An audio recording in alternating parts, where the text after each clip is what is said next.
Hello बच्चों। तो आज हम हेलो बच्चों। तो जैसा कि आपको पता है कि हमारा संधि वाला चैप्टर पिछली वीडियो में कंप्लीट नहीं हुआ था, तो ये वाला वीडियो आपका बचा हुआ जो संधि का चैप्टर है उसी के लिए बनाया गया है। तो इसमें हम पढ़ेंगे व्यंजन संधि। तो मैंने आपको संधि बताया था किस तरीके से होती है, जब पहले शब्द का अंतिम वर्ण और दूसरे शब्द का पहला वर्ण, उन दोनों के बीच में उनको वो जुड़ करके एक विकार उत्पन्न करते हैं और नया शब्द बनता है, उसे हम संधि कहते हैं। स्वर संधि क्या होता है? उसमें पहले शब्द का यानी आपका जो पहला शब्द है इसका अंतिम वर्ण और जो सेकंड वाला वर्ड है इसका पहला वर्ण, ये दोनों वर्ण और अक्षर में अंतर ध्यान रखिएगा।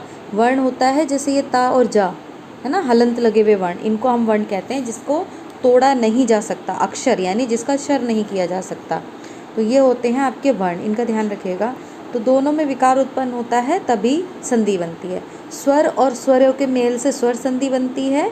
और व्यंजन संधि के लिए क्या होना जरूरी है? स्वर और व्यंजन या व्यंजन और स्वर का आपस में मेल होने से वर्ण का परिवर्तित नया रूप व्यंजन संधि कहलाता है। ये आप ध्यान रखिएगा कि व्यंजन स्वर के साथ व्यंजन होना ज़रूरी है और व्यंजन के साथ स्वर भी हो सकता है, व्यंजन के साथ व्यंजन भी हो सकता है, तो तभी आपकी व्यंजन संधि बनती है। और स्वर संधि में क्या होगा? स्वर क्या कहते हैं, स्वर के साथ स्वर जुड़ता है तब वो स्वर संधि होती है। वो मैं पिछली वीडियो में आपको पढ़ा चुकी हूँ, अगर नहीं देखी हो तो आप उसको देख सकते हैं। और अगर आपको ना मिले तो उसका लिंक मैं डिस्क्रिप्शन में दे दूँगी, वहाँ से भी आप उसको देख सकते हैं। नेक्स्ट हम इसको ध्यान दीजिए बेटा, इनमें कुछ नियम होते हैं, जैसे ता का जा बन गया, सतजन में भी ता का जा बन गया है ना, जगत ईश में ता का क्या बना? दा बन गया, वाक ईश में क्या हुआ? वागीश। तो ये नियम होते हैं, यही हम आगे इस वीडियो में पढ़ेंगे। तो देखिए, व्यंजन संधि के नियम, व्यंजन संधि के नियम पढ़ेंगे। जब का, ये जो आपके वर्ण दिए हुए हैं का, चा, टा, ये पा का मेल किसी स्वर अ, ई है ना, इस तरह से किसी स्वर के साथ इन वर्णों का मेल, या फिर इन वर्णों का मेल स्वर के साथ होगा या इन वर्णों के साथ होगा, तो इसके साथ मेल होने पर ये रिज़ल्ट आएगा। ठीक है, जैसे करते हैं ना आप 2 + 2 = 4 करते हैं, उसी तरीके से इनको इनके साथ जोड़ने पर ये आपका 4 वाला रिज़ल्ट है। समझ गए? तो ये आपका आएगा। तो उसी तरीके से का के साथ देखिए, का के साथ गा जुड़ा है ना, का के साथ आ, स्वर, ये स्वर आ गया ना, स्वर होगा तब भी गा हो जाएगा और गा होगा तब भी गा हो जाएगा। तो स्वर है तो दिगंबर हो गया। इसी तरह बाकी के आप देख लीजिए, अब्ज है, भगवत गीता, दिग्गज, षडानन, वाग्दान, ये सब हो गए, इनको इसके साथ ऐड करने पर ये होते हैं। नेक्स्ट देखिए, खा है, वर्ग का पहला वर्ण 5वें में बदल जाएगा। सबसे पहले तो आपको ये पता होना चाहिए कि पंचम होता क्या है ना। तो क, ख, ग है ना, घ और ये आपका अणा, तो ये वाला जो है, और इसके नीचे जितने भी आते हैं है ना, अणा, मा, ना, ये सब आपके पंचम वर्ण कहलाते हैं। ठीक है, इनको हम कहते हैं पंचम वर्ण। तो ये पंचम वर्ण आपके लिए बहुत ज़रूरी है जानना कि वर्णमाला में पंचम वर्ण कौन से होते हैं। तो अब ये आपका पा जो है माँ के साथ मिलके, यहाँ देखिए 2 हैं, इसको आप वर्ण विच्छेद करेंगे, मैंने आपको बोर्ड पे भी बहुत अच्छे से सिखाया है ना। माँ, यहाँ ये प्लस माँ प्लस या, ये ऐसे है, सॉरी यहाँ पे हलंत नहीं आएगा, इसका वर्ण विच्छेद आ है ना, फिर प्लस, फिर या, इसके नीचे हलंत और प्लस आ, इस तरीके से हम वर्ण विच्छेद करते हैं। तो वर्ण विच्छेद के बाद ये इतना बड़ा आया है ना, तो माँ हमारा क्या है? आधा माँ, ये पा जो है हमारा इस वाले माँ में बदल गया। ठीक है, नियमों के अनुसार।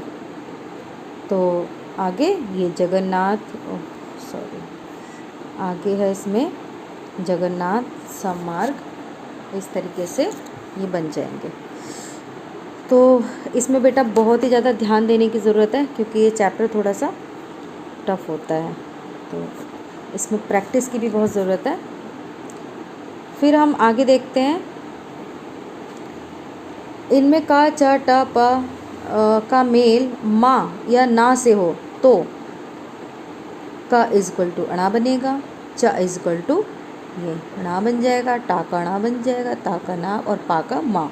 ये वर्ण इन वर्णों में बदल जाएंगे, है ना। फिर आगे पढ़ लेते हैं ग, ता के बारे में नियम। ता के बारे में क्या नियम है? जब ता के साथ विभिन्न ध्वनियों का मेल होता है तो उनमें विकार हो जाता है। फिर ता के साथ चा मिलेगा तो ये बन जाएगा। अब क्योंकि ता के नीचे हलंत है ना, तो यहाँ पर आधा चा बना है ना। इसको देखो, ता के नीचे हलंत दिया हुआ है, तो ये क्या है? ये आधा ता है और ये पूरा चा है। पूरे चा का क्या मतलब होता है? पूरे चा का मतलब होता है चा के नीचे हलंत, धन, आ। समझ गए? तो ता के पास हलंत है, इसके पास कोई स्वर नहीं है, तो हमारा ये इसलिए यहाँ पर आधा चा आया है। किसी भी शब्द में आप आधा वर्ण देखें तो समझ जाएं कि अगर उसको हमें अलग करके लिखना है तो उसके नीचे हलंत लगा दीजिए। तो इसी तरीके से उच्चारण उच्चारण हो गया। फिर ता और चा, ये भी आधा चा बन गया, तो सच्चरित्र सच्चरित्र बन गया। तो बेटा आई होप कि आपको ये बहुत अच्छे से समझाने की मैंने कोशिश की है। आई होप कि आपको समझ में भी बहुत अच्छे से आई होगी। तो नेक्स्ट देखेंगे इसी का।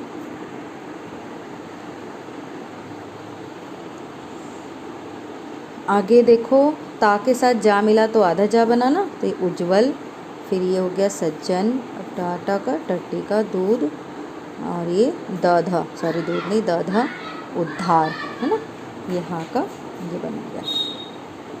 ये आपके बदले हैं, ये आपके बदल गए सारे। छा के बारे में क्या नियम है? स्वर का मेल जब छ से हो, छ के साथ आ ई ऊ ए ऐ, इस तरह से कोई भी स्वर मिलता है तो ये बन जाता है आधा चा और छ, ठीक है। जैसे वी के साथ छ मिला तो विच्छेद, परी के साथ छेद मिला तो परिच्छेद, है ना। तो इसमें क्या है आपका, देखो वी है ना, तो इसका वर्ण विच्छेद करने पर आपको क्या मिलेगा? व, हलन, धन, ई। ठीक, तो हमें मिल गया ना ये स्वर। तो छा का मेल किसके साथ हुआ? ई के साथ, इसलिए यहाँ पर ये चा छा आधा छेद हो गया। इसी तरीके से आपका परिच्छेद है। तो नेक्स्ट माँ के संबंध में नियम देख लेते हैं। यदि माँ का मेल क से माँ तक, क से माँ तक जितने भी वर्ण आते हैं किसी के भी साथ हो तो माँ वर्ग के 5वें वर्ण में परिवर्तित हो जाता है। यदि माँ का मेल यानी स्टार्टिंग में आपका माँ हो, जैसे यहाँ पर है ना अहम, सम, सम, स्टार्टिंग में माँ हो और बाद में आपके क से माँ तक जितने भी वर्ण आ जाए, क ख ग घ ण करके माँ तक कोई भी वर्ण आ जाए, तो जो ये वर्ण होंगे ना, ये वाले कितने भी वर्ण होंगे, ये सारे वर्ण आपके माँ में बदल जाएंगे। जैसे अहम का कार, अहंकार, तो अहंकार में क्या है ना, ये जो बिंदी ऊपर लगी हुई है ये आपकी माँ में बदली हुई है। तो ये माँ जो है आपके बन गए आपके संकल्प, सब ये माँ में बदल जाते हैं। तो ध्यान रखिएगा कि इनमें से किसी के भी साथ अगर माँ का मेल होगा तो वो माँ में बदल जाएंगे या माँ वर्ग के 5वें वर्ण में बदल जाएगा। 5वां जिस वर्ण का है, माँ जो है अगर का के साथ मिलेगा तो का 5वां वर्ण बन जाएगा, है ना। इस तरीके से होगा। तो आगे आपकी है विसर्ग संधि, इसको हम नेक्स्ट वीडियो में पढ़ेंगे।